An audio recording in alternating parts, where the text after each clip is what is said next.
Mientras todos hablan de Valentín Elizalde como el gallo de oro que murió trágicamente, hay algo que nadie se anima a decir en voz alta. ¿Quién era realmente el hombre detrás de la voz? ¿Qué decisiones tomó que marcaron su destino? ¿Por qué eligió cantar lo que cantaba sabiendo los riesgos? Porque una cosa es la leyenda del corrido, y otra muy distinta es el hombre de carne y hueso que vivía con las consecuencias de su fama.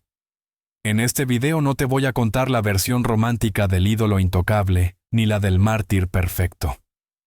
Voy a contarte la verdad humana, la historia de un tipo que revolucionó el regional mexicano, pero también dejó preguntas sin responder. Te voy a mostrar al artista, al seductor, al padre, pero también al cantante obsesionado con la gloria, al hombre que no conocía el miedo, al que eligió su camino hasta las últimas consecuencias. Te invito a suscribirte al canal y darle like al video. Sí, escuchaste bien. Valentín sabía exactamente qué estaba haciendo. Y lo más fuerte es que nunca dio marcha atrás. Y si te estás preguntando por qué después de tantos años seguimos hablando de él, no es solo por su música, es porque su historia toca algo profundo en todos nosotros. Algo sobre valentía, sobre lealtad, sobre pagar el precio de ser quien eres. Así que acomódate bien, porque estás por entrar en un viaje nostálgico, emotivo, hermoso y dolorosamente real. Antes de ser el gallo de oro, antes de convertirse en el ídolo del regional mexicano que llenaba palenques y rompía corazones, Valentín Elizalde era simplemente un chamaco flaco de Jitonhueca, Sonora, que soñaba con ser como su papá, Everardo el Gallo Elizalde. Un cantante de banda sinaloense respetado en todo el norte. No tenía dinero ni conexiones grandes, pero tenía algo que no se puede fabricar: talento natural y una voz ronca, rasposa, cargada de sentimiento que te ponía la piel de gallina desde la primera nota. Valentín creció entre caballos, polvo y música. Su infancia fue modesta, de esas donde la familia se junta en el patio a cantar mientras el sol se pone. Su papá le enseñó los secretos del oficio, cómo respirar, cómo sostener una nota, cómo hacer que cada palabra suene verdadera aunque la hayas cantado 1000 veces. Pero había algo en Valentín que iba más allá de la técnica. Él no cantaba para entretener, cantaba para conectar, para hacer sentir. Y eso lo notó todo el mundo desde muy temprano. Empezó tocando donde fuera, en quinceañeras, en palenques de pueblo, en rodeos polvorientos donde la paga era mínima pero el aplauso era real. No le importaba el dinero, le importaba el reconocimiento, esa sensación de pararse en un escenario y sentir que la gente te escucha, te entiende, te quiere. Y de a poco fue creciendo. Primero en Sonora, después en Sinaloa, luego en todo el norte. Su estilo era único, mezcla perfecta entre tradición y rebeldía. Cantaba corridos, ¿sí? Pero también rancheras con alma, canciones de desamor que hacían llorar a los hombres más duros. Y lo más increíble es que todo eso lo logró siendo él mismo, sin poses, sin filtros, sin intentar ser lo que no era. Pero el verdadero despegue de Valentín no vino solo por talento, vino por decisión. En el año 2000, cuando muchos cantantes de regional mexicano se acomodaban en la fórmula segura, él decidió hacer algo diferente. Firmó con Univision Music y lanzó su primer álbum en grande, Regresan los Malos del Barrio. Y ahí empezó todo. El disco no fue un éxito inmediato, pero tenía algo que los otros no tenían: autenticidad brutal. Valentín no cantaba desde el escritorio, cantaba desde la vida, desde las cantinas, desde el desamor real, desde las historias que escuchaba en los palenques. Y la gente lo sintió. Empezó a llenarse de seguidores fieles, de esos que no solo compran discos, sino que tatúan tu nombre, que viajan horas para verte, que lloran cuando cantas. Pero lo que realmente lo catapultó fue su forma de conectar en vivo. Valentín en el escenario no era un cantante, era una experiencia. Se movía con una seguridad arrolladora, miraba directo a los ojos, sonreía con esa mezcla de picardía y ternura que volvía locas a las mujeres y ganaba el respeto de los hombres. No necesitaba efectos ni coreografías. Solo necesitaba su voz, su sombrero y esa presencia magnética que llenaba cualquier espacio. Y entonces llegó el momento que cambió todo. En 2005 lanzó Vencedor, un disco que incluía temas como Vete ya, Lobo domesticado y, por supuesto, A mis enemigos. Esa canción se volvió un himno. La cantaban en las fiestas, en las trocas, en los antros, en todas partes. Pero también empezó a generar ruido en lugares donde no convenía hacer ruido. Porque Valentín no solo cantaba corridos tradicionales. Empezó a meterse en territorios más pesados, en narcocorridos que mencionaban nombres, lugares, situaciones. Y ahí las cosas empezaron a ponerse densas. Muchos en la industria le dijeron que bajara la intensidad, que cuidara lo que cantaba, que había líneas que no se debían cruzar. Pero Valentín tenía algo que lo hacía imparable y también vulnerable. No conocía el miedo, o al menos no lo demostraba. Decía que él solo cantaba historias, que no estaba tomando partido, que era un artista libre. Y técnicamente tenía razón. Pero en el norte de México, en esos años, la línea entre cantar una historia y vivir las consecuencias de esa historia era peligrosamente delgada. Lo que muchos no sabían es que Valentín recibía amenazas. No todo el tiempo, pero sí las suficientes como para saber que estaba en el radar de gente muy peligrosa. Personas cercanas a él contaron años después que hubo llamadas, mensajes, advertencias directas de que parara con ciertas canciones. Pero él seguía. Algunos dicen que era valentía, otros que era terquedad, otros que simplemente no dimensionaba el peligro real. Lo cierto es que Valentín, Elizalde, se convirtió en una superestrella del regional mexicano, justo en el momento más peligroso para hacerlo. Para entender lo que le pasó a Valentín, hay que entender el contexto. En los años 2000, el regional mexicano vivía su época dorada, pero también su época más oscura. Los narcocorridos estaban en su apogeo. Grupos como los Tigres del Norte, los Tucanes de Tijuana, el Commander y muchos otros cantaban abiertamente sobre la vida del narco, sobre capos, sobre traiciones, sobre poder. Y el público los amaba. Pero ese amor tenía un precio. Porque cuando cantás sobre gente real, sobre conflictos reales, sobre territorios en disputa, dejas de ser solo un artista. Te convertís en un símbolo, en un mensaje, en una pieza del tablero. Y Valentín, sin querer o queriéndolo, se metió en ese juego. Una de las canciones más polémicas que cantó fue A mis enemigos. Una rola con letra directa, sin filtro, que hablaba de venganza, de no olvidar las traiciones, de ajustar cuentas. Para muchos era solo una canción bravucona, pero para otros era un mensaje cifrado. Y en un país donde las canciones se usan para mandar recados, eso era peligroso. Pero lo que realmente prendió la mecha fue otra canción. Una que Valentín no escribió, pero que adoptó como propia y la cantó hasta el cansancio en todos sus shows. Me refiero a la controversial rola que muchos señalan como la que selló su destino. Esa canción hablaba de un bando específico, de una plaza específica, de un conflicto que en ese momento estaba en pleno hervor.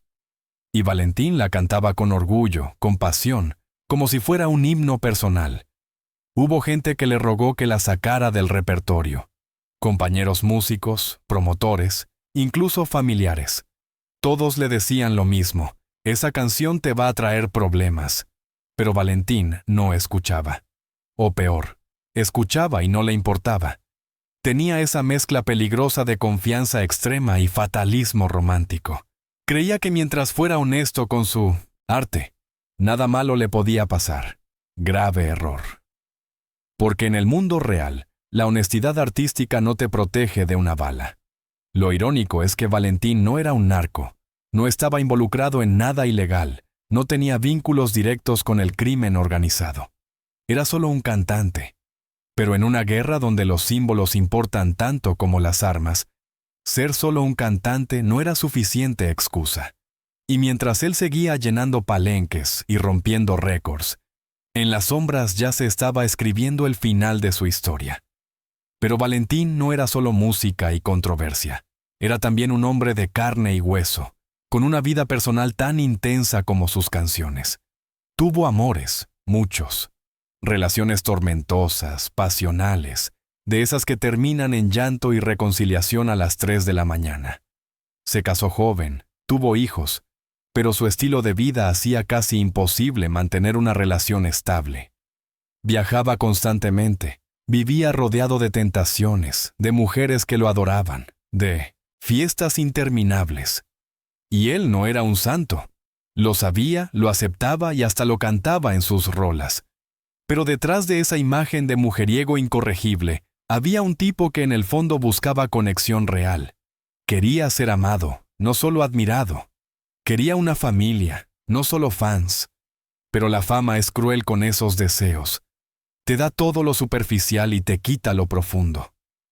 Valentín intentó equilibrar ambos mundos, pero nunca lo logró del todo. Sus hijos lo adoraban, pero lo veían poco. Sus parejas lo amaban, pero sufrían con sus ausencias y sus excesos. Y él cargaba esa culpa como un peso invisible que lo acompañaba en cada viaje, en cada show, en cada noche de hotel vacío. Muchos que lo conocieron de cerca dicen que Valentín tenía dos caras. Una pública, la del gallo de oro invencible, seguro de sí mismo, siempre con una sonrisa y una frase ingeniosa. Y otra privada, la del hombre inseguro, melancólico, que a veces se preguntaba si todo ese éxito valía la pena. Hay anécdotas de madrugadas donde Valentín se ponía nostálgico después de un show. Hablaba de su papá, de su infancia, de lo simple que era todo antes de la fama. Decía que a veces extrañaba ser el chamaco de Jitonhueca que cantaba en las quinceañeras por 3 tacos. Pero luego amanecía, se ponía el sombrero y volvía a ser el gallo. Porque eso era lo que el público esperaba de él. Y Valentín nunca defraudaba a su público. Lo curioso es que esa dualidad también se reflejaba en su música. Podía cantar un narcocorrido pesado y al minuto siguiente, una balada desgarradora sobre desamor. Podía ser el cantante bravucón y el romántico empedernido en la misma noche. Y esa versatilidad era parte de su magia. Porque Valentín no era un personaje, era muchos al mismo tiempo. Y todos eran reales. Pero esa complejidad también lo hacía vulnerable. Porque cuando sos muchas cosas a la vez, es difícil protegerte de todos los flancos. Y en el mundo donde él se movía, bastaba con bajar la guardia un segundo para que todo se derrumbara. El año 2006 fue el más exitoso de la carrera de Valentín Elizalde. Estaba en la cima absoluta. Sus discos vendían miles de copias, sus conciertos se agotaban en minutos. Su nombre sonaba en todas las radios del norte. Era el rey indiscutido del regional mexicano. Pero como suele pasar con los que vuelan muy alto, las turbulencias empezaron a aparecer. Las amenazas ya no eran rumores vagos, eran mensajes directos. Hubo un incidente en un palenque donde un grupo de hombres armados se presentó en el camerino después del show. No pasó nada grave esa vez, solo una advertencia verbal, pero el mensaje era claro. Cuidado con lo que cantás. Valentín salió de ahí pálido, asustado, pero al día siguiente volvió a subirse al escenario y cantó las mismas canciones, porque para él retroceder era perder. Y Valentín no sabía perder.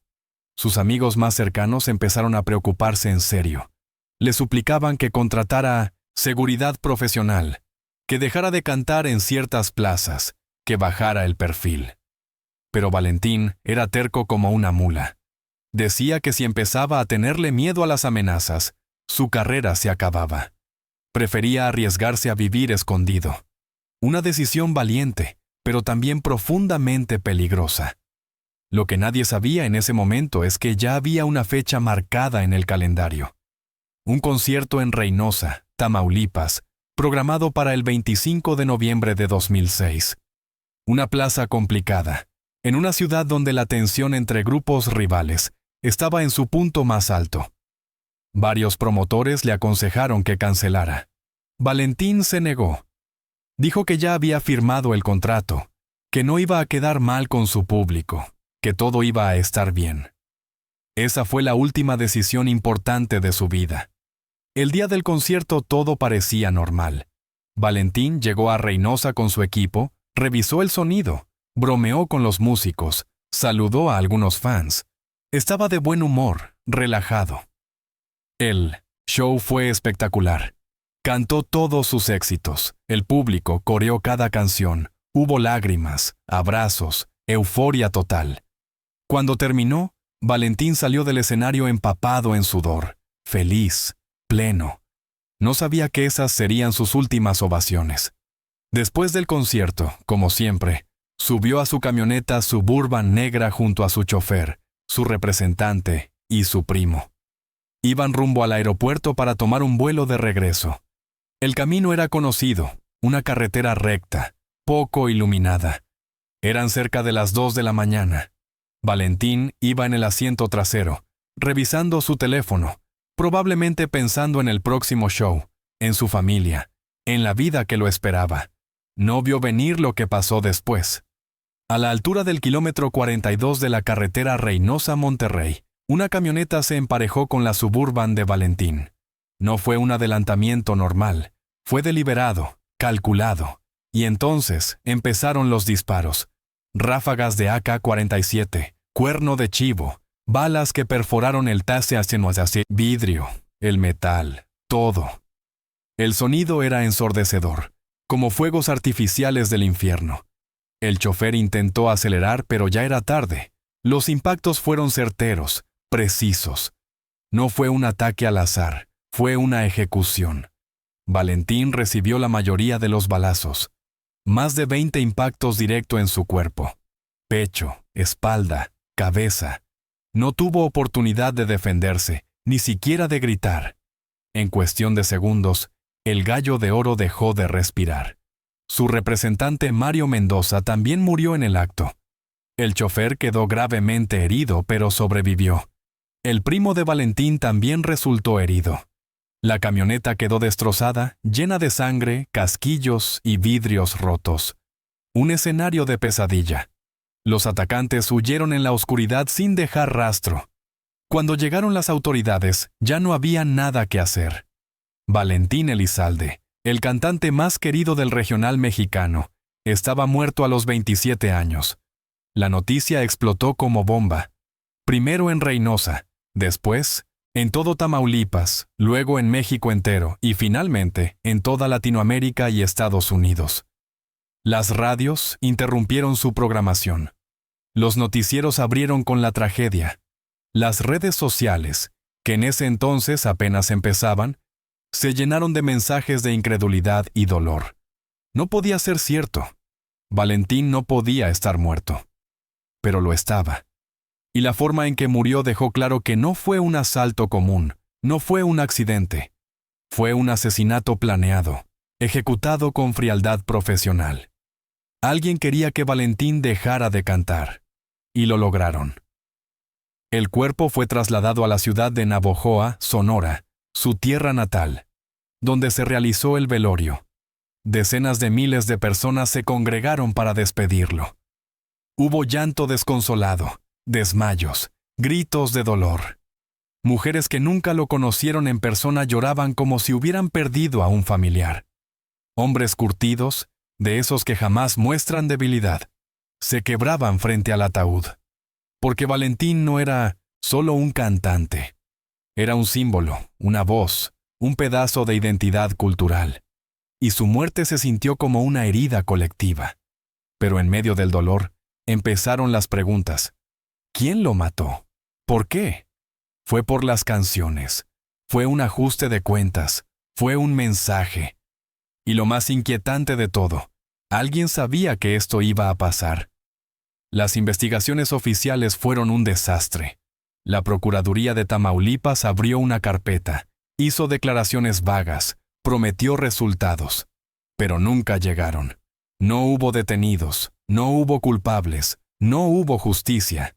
El caso quedó archivado como uno más en la larga lista de crímenes sin resolver en el norte de México. Y eso enfureció a millones, porque todos sabían, o al menos sospechaban, quién estaba detrás. Pero nadie se atrevía a decirlo públicamente. Las teorías abundaban. Algunos decían que fue por la canción que mencionaba a un grupo rival. Otros aseguraban que Valentín había rechazado cantar en una fiesta privada de un capo, y eso firmó su sentencia.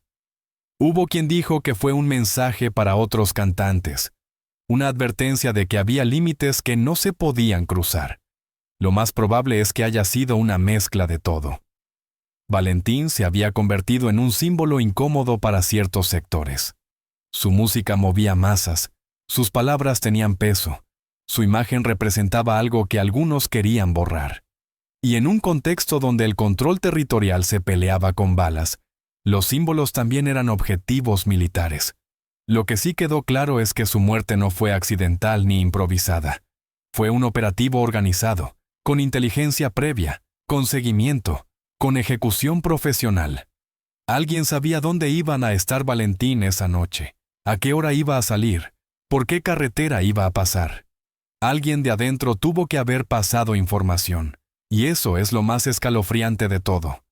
Porque significa que Valentín estaba rodeado de gente en la que confiaba, pero que tal vez no era tan leal como él creía. Después del asesinato, varios cantantes del regional mexicano se pronunciaron. Algunos con miedo, otros con valentía. Lupillo Rivera, Joan Sebastián, muchos más, todos dijeron lo mismo. Valentín era un artista, no merecía morir así. Pero también hubo un cambio en la industria. Muchos empezaron a autocensurarse, a evitar ciertos temas, a rechazar invitaciones a plazas peligrosas.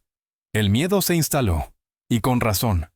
Porque si le había pasado a Valentín, el más grande, le podía pasar a cualquiera. Hubo otros casos después. Cantantes amenazados, secuestrados, asesinados. El regional mexicano se convirtió en un género de alto riesgo. Y todo empeoró después de lo que le pasó al Gallo de Oro. Su muerte marcó un antes y un después, no solo en la música, sino en la forma en que la sociedad mexicana entendía la relación entre arte, poder y violencia. Pero mientras el mundo seguía girando, mientras los noticieros pasaban a la siguiente tragedia, la familia de Valentín quedó destrozada para siempre. Su padre, Everardo el Gallo Elizalde, nunca se recuperó. Ver morir a tu hijo de esa forma es un dolor que no tiene nombre. Intentó seguir cantando, honrar su memoria, pero ya no era lo mismo. La música se le había vuelto amarga. Murió pocos años después, dicen que de tristeza. Sus hijos, todos menores de edad en ese momento, crecieron sin padre. Heredaron su apellido, su talento. Algunos hasta intentaron seguir sus pasos en la música. Pero también heredaron el vacío, las preguntas sin respuesta, el trauma de saber que su papá fue asesinado y que nadie pagó por ello. La madre de Valentín, doña Camila Valencia, se convirtió en guardiana de su memoria. Dio entrevistas, exigió justicia, mantuvo viva la llama del recuerdo. Pero con los años, el cansancio también llegó a ella. Porque pelear contra el olvido y contra la impunidad al mismo tiempo es agotador. Y lo más doloroso de todo es que a pesar de tanto sufrimiento, la figura de Valentín se convirtió en mercancía. Su imagen apareció en playeras pirata, en calendarios baratos, en corridos oportunistas que narraban su muerte con detalles morbosos. Gente que jamás lo conoció empezó a hacer negocio con su nombre. Y eso enfurecía a la familia, pero no podían hacer nada, porque Valentín ya no les pertenecía solo a ellos. Pertenecía al mito, a la leyenda, al imaginario colectivo. Y los mitos no se controlan, se expanden solos. Pero también hubo gestos hermosos. Fans reales, de esos que lo amaban de verdad, organizaron homenajes cada aniversario de su muerte. En Reynosa, en el lugar exacto donde cayó, colocaron una cruz, flores, veladoras. Se convirtió en un sitio de peregrinación. Gente de todo México viajaba para dejar una carta, una foto, una oración. Porque Valentín representaba algo más grande que su música. Representaba al soñador que llegó lejos, al rebelde que no se doblegó, al artista que murió por ser fiel, a sí mismo. Y eso, en un país donde tantos tienen que callar para sobrevivir, era inspirador. Su música nunca dejó de sonar. Al contrario, después de su muerte se volvió más popular. Sus discos se vendieron millones de copias póstumas. Las plataformas digitales lo redescubrieron. Nuevas generaciones que no lo vieron en vida empezaron a escucharlo y a enamorarse de su voz. Y cada 25 de noviembre, las redes se llenan de homenajes. Porque Valentín Elizalde no murió del todo. Sigue vivo en cada corrido que se canta en su honor, en cada trago que se alza en su memoria, en cada joven que sueña con ser cantante y lo pone de ejemplo. Pero hay algo que no se dice mucho y que es necesario entender. Valentín Elizalde no fue un mártir perfecto. Fue un hombre con virtudes y defectos, con decisiones acertadas y errores garrafales. Romantizar su muerte como si hubiera sido un acto de heroísmo puro es injusto con la complejidad de su historia. Valentín eligió cantar lo que cantaba, sabiendo los riesgos. No fue ingenuo, no fue víctima inocente de un destino cruel. Fue un artista que jugó con fuego conscientemente. Y eso no lo hace menos valioso, al contrario, lo hace más humano. Porque tomó decisiones difíciles, siguió sus convicciones aunque le costaran caro, y pagó el precio máximo por ser fiel a su arte. Eso es valentía, pero también es imprudencia. Y ambas cosas pueden coexistir en la misma persona. Hay quienes lo critican por haber cantado narcocorridos, por haber normalizado la violencia, por haber contribuido a una cultura que glorifica al crimen. Y esas críticas tienen algo de razón. Porque las canciones tienen poder. Las palabras moldean realidades. Y los artistas tienen responsabilidad sobre lo que transmiten. Pero también hay que entender el contexto. Valentín no inventó los narcocorridos. Los heredó de una tradición que viene desde los Tigres del Norte, desde los Tucanes, desde décadas atrás. Él solo hizo lo que muchos otros también hacían, cantar las historias que la gente quería escuchar. Y si millones lo seguían, si llenaba palenques, si vendía discos, era porque había una demanda real. Cancelar a Valentín es como cancelar el síntoma sin atacar la enfermedad. Lo cierto es que el regional mexicano, y específicamente el narcocorrido, refleja una realidad social compleja. Es el espejo de un México dividido, violento, fascinado y aterrado por el poder del narco al mismo tiempo. Y Valentín fue parte de ese espejo. No lo creó, solo lo sostuvo frente a la sociedad. Y por eso lo mataron. Porque los espejos incomodan. Porque mostrar la realidad tal cual es molesta a quienes quieren mantener las apariencias. Y Valentín no tenía filtro. Cantaba lo que sentía, lo que veía, lo que vivía. Y eso lo hizo peligroso. Hoy, casi 20 años después de su muerte, México sigue siendo un país donde los cantantes son asesinados, donde las canciones son censuradas, donde la libertad de expresión tiene un límite invisible marcado con sangre. Y eso debería indignarnos. Porque no importa si estás de acuerdo o no con lo que cantaba Valentín, nadie merece morir por hacer música. Nadie merece ser silenciado con balas. Y el hecho de que su caso siga sin resolverse, que no haya culpables, que nadie haya pagado, es una vergüenza nacional. Entonces, después de todo lo que vimos, ¿quién fue realmente Valentín Elizalde? El cantante que revolucionó el regional mexicano con su voz ronca y su presencia magnética, o el hombre que jugó con fuego hasta quemarse vivo, el ídolo que llenaba palenques y rompía corazones, o el artista imprudente que no supo cuándo parar. Lo cierto es que, como toda figura compleja, Valentín fue muchas cosas al mismo tiempo. Un talento descomunal con alma de rebelde. Un soñador que llegó a la cima pero pagó el precio más alto. Un padre ausente pero amoroso. Un cantante valiente pero también temerario. Y esa complejidad es lo que lo hace inolvidable. Porque Valentín no era un personaje de cartón. Era un hombre real con contradicciones, miedos, pasiones y errores. Y quizás por eso conectó tanto con la gente. Porque no pretendía ser perfecto. Era auténtico hasta las últimas consecuencias. Lo que no se puede negar es que dejó una huella imborrable. No solo en la música, sino en la cultura popular mexicana. Valentín Elizalde Es parte de la memoria colectiva, parte de la banda sonora de millones de vidas. Sus canciones siguen sonando en las trocas, en las fiestas, en los palenques. Y cada vez que alguien canta Vete ya o A mis enemigos, Valentín vuelve a la vida por 3 minutos. Pero también es importante verlo completo. Hablar de sus luces y sus sombras, de su talento y sus decisiones cuestionables. Porque idealizar a alguien sin matices no es un homenaje, es convertirlo en estatua. Y las estatuas no respiran, no sienten, no evolucionan. Valentín fue humano. Y es justo recordarlo como tal.